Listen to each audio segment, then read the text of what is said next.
Hai, saya Donna, peserta bernombor 074, selaku Ketua Kumpulan Netia. Kami akan mempersembahkan tentang tajuk Pemikiran Kritis dan Inovatif.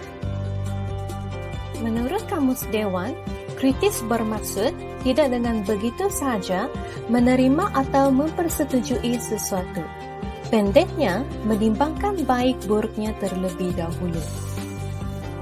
Manakala, kreativiti ialah kebolehan atau keupayaan untuk mencipta, mewujud dan menghasilkan sesuatu yang baru atau dalam bentuk baru melalui kemahiran imajinasi. Inovasi pula ialah kaedah mencari jalan untuk menghasilkan produk atau perkhidmatan yang lebih baik sama ada melalui pengubahsuaian atau penambahbaikan.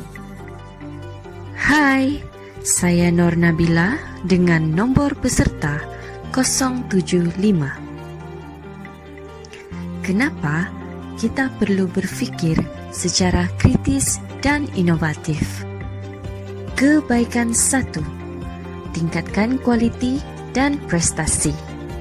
Kebaikan 2. Memudahkan kehidupan. Kebaikan 3. Menjimatkan masa dan kos.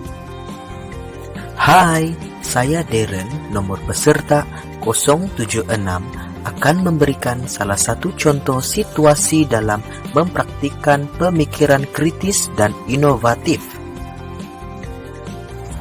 Yang pertama, komunikasi secara maya, di mana sekumpulan individu menggunakan aplikasi Zoom untuk mengadakan mesyuarat. Seterusnya, boleh melakukan kerja di mana-mana dan pada bila-bila masa atau di luar waktu kerja. Assalamualaikum. Hai, saya Muhammad Kafizul Firdaus bin Ajma'in, peserta bernombor 077. Contoh kedua dan ketiga pula ialah: yang kedua, penyebaran dan penerimaan maklumat melalui email dapat mengurangkan penggunaan kertas dan kos operasi. Yang ketiga, penggunaan ICT juga memudahkan kita menganalisis sesuatu data. Pejabat awam haruslah sentiasa progresif dalam menguasai kemahiran baru. Hai, saya Wani, peserta bernombor 078. Contoh situasi yang keempat dan kelima pula ialah: pengeluaran resit secara atas talian menjamin ketelusan, mempercepatkan proses dan membantu sistem penyimpanan data yang baik. Seterusnya, penggunaan QR dan pengimbasan barcode membantu mengesan rekod pelanggan dan memudahkan pengurusan organisasi. Hai, nama saya Arid, peserta bernombor 079. Contoh situasi yang ke-6 dan ke-7 ialah: yang ke-6, permohonan atau platform e-dagang atas talian, membantu pelanggan orang awam atau usahawan di bawah bimbingan kementerian atau jabatan atau agensi, mencipta pasaran baru dan memperluas jangkauan produk. Ketujuh, pembangunan R&D. Pembangunan R&D membantu menarik pelabur asing agar pemindahan teknologi berlaku. Contohnya, teknik pembuatan atau penanaman atau penternakan baru dan juga produk hiliran baru. Hai, saya Sakina, peserta bernombor 080. Pemikiran kritis dan inovatif juga bermaksud mengangkat budaya dan pemikiran penjawat awam dalam budaya berfikir kelas pertama. Pemikiran berkelas dunia melalui kursus, counseling, dan persekitaran kerja yang positif menganggap pekerjaan adalah mulia. Hai, saya Richie, bernomor 081. Contoh minda kelas pertama adalah: pertama, tidak ponteng. Kedua, tidak berjual beli semasa bekerja. Dan ketiga, sentiasa mesra kepada pelanggan. Dan terakhir, menepati masa bekerja. Kebolehan untuk mengatasi kesukaran dalam membuat keputusan.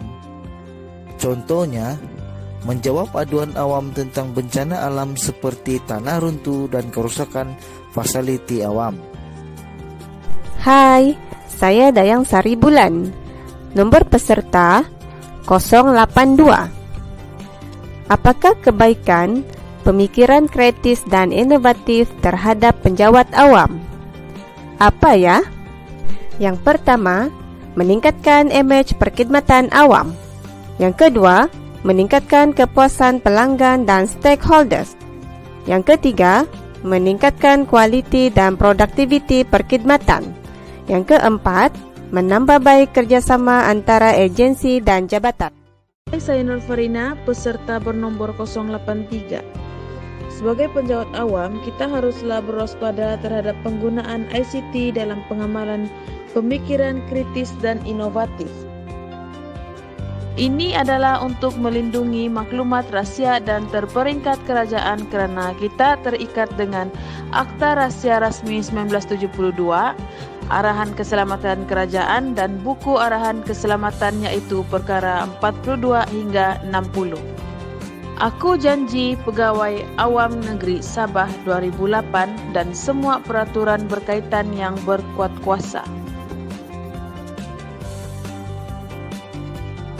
Hai, saya Nur Hikmah, peserta 084.